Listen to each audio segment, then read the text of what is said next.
Dhe ndërlajmet të tjera nga bota që nuk po ju thuhen. Ndërkohë që gjithë bota po fokusohet në lindjen e mesme, çfarë po ndodh me Iranin e me Izraelin, Amerika nga ana tjetër së shpejti do jetë përgjegjëse për 10 milion vdekje të tjera, sepse do shohet gjithë Kuba së shpejti. Pothuajse gjithë ekonomia e shtetit Kubës matet nga nafta. Edhe me ra shkurt, domethënë i ka shkuar Amerikani aty para një muaji. Ka më pak se një muaj që ka ndodhur dhe i ka bllokuar naftën. E kuptoj, i ka thonë naftën tate e duon me zor, sigurisht. E kuptoj, e duon taksirat s'ke çam i bë. Kuptoj, vrit veten çam e thon lali.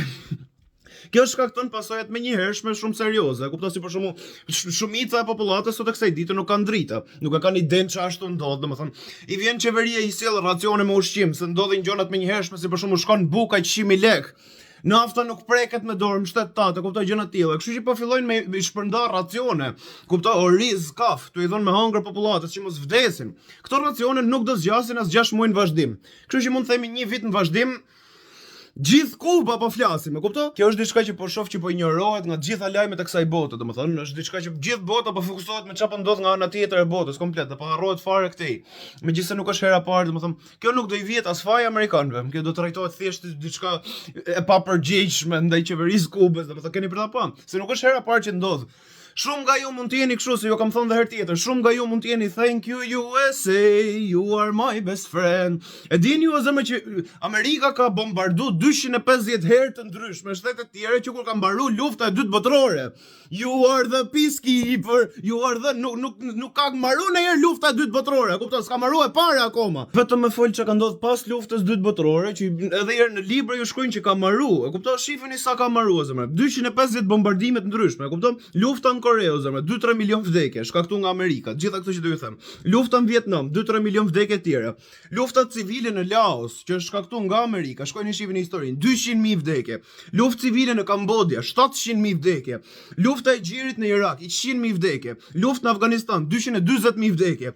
Luftë tjetër e radhës në Irak, se kanë bërë 2, 500.000 vdekje. Lufta në Libi, 30.000 vdekje. Luftë civile në Salvador, 75.000 vdekje. Luftë civile në Guatemala, 200.000 vdekje. A kupton zemra, ju kam thonë një 7 milion vdekje deri tash. A habiteni gjë? You are the peacekeeper. By the way, nga gjitha këto raste asnjëherë nuk është sulmu Amerika. Gjithmonë ka qenë e para që e ka nisë këtë gjë. Shkon te shteti tjetër, vret me qindra mira gjëna kështu, e kupton? E vetmja herë që është sulmu Amerika, që nga lufta e dytë botërore po flasim, e kupton? Është 11 shtatori. Që është shkakton vetë këto raste që u përmenda, që janë 10 raste. Domethënë këto janë thjesht ato që kanë pas pasojat më të mëdha, më të rëndësishme, të shkëput nga 250 raste që u thash që nga fundi i luftës së dytë botërore. Pa llogarit çka kanë ndihmuar shtetet e tjera, për shembull çka kanë ndihmuar Izraelin, në Palestinë, për shembull, nëse i quhen armët që i ka dërguar, janë edhe një 10 milion vdekje të tjera, gjëna të tilla, e kupton? S'po i llogarisim ato fare. On average, zemra, Amerika bombardon 3 shtete në vit. Çdo vit që kalon, Amerika bombardon 3 shtete. Thjesht po ju them këtë gjë me ju tregu si është e vërtetë, se është anasjellta asaj që u thon lajmet, domethënë, se ju mund të jeni siç u thash në fillim videos, shumica shqiptarëve janë thank you USA, you are my best friend. Masa nga që hyn në Kosovë, domethënë ndërhyri Bill Clinton që doli pedofil kohët e fundit, ndërhyri në Kosovë, ndaloi gjenocidin, të cilin e kishin shkaktuar vetë më përpara. Me qëllim me bë pjesën e Kosovës për shkak bazë ushtarake të NATO-s dhe Amerikës që u bë, e kuptoj gjëra të tilla dhe pastaj fundi fundit më nda shqiptarët nga shqiptarët, plus më nda serbët nga serbët, domethënë se u nda dhe Jugosllavia. Ne thjesht u zum me njëri tjetrin. Thank you USA. Janë shkaktari i luftës, shkaktojnë luftën dhe pastaj u shesin zgjidhjen. Dhe të japin dorën, do ma shtrëngosh dorën se kjo është zgjidhja vetme që ke. Gjëra të tilla, e kupton? Gjithë këto luftra që u përmendën, gjithë të 250, këto 10 kryesore, i kanë thënë popullit amerikan, duhet të shkojmë ta bëjmë patjetër këtë gjë. Për mirëqenien tonë, për çmime më të lira të ne, duhet të shkojmë të vrasim 100.000 irakian.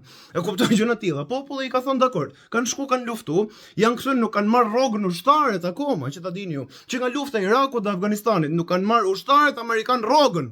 Ka të tillë, ka që janë pakom. E kuptoj, ka që janë pas 3. Thjesht i kanë lënë. Por miratojnë 100 bilion dollar të tjera me fut trupa të tjerë në Iran.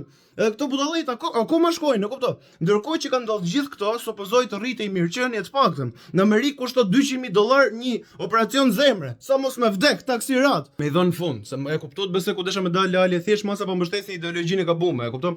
Nuk keni as faj se ju ka fol PD-ja shumë kohë mirë për Amerikën dhe pastaj PS-ja shumë kohë mirë për Amerikën, ndërkohë që zihen me njëri tjetrin. Këto s'mund ta kenë gabim të dy. Nuk mund të jenë mashtruesa të dy, apo jo? Kjo është e pamundur. Thjesht këtë dëshëm ju thonë, kupton, nuk është your best friend Amerika, nuk është the peacekeeper, është the war keeper. Është ai që ka shkaktuar 250 luftra që kur ka mbaruar lufta e dytë botërore. Edhe ju i thonë që ka mbaruar. Hajde shihni.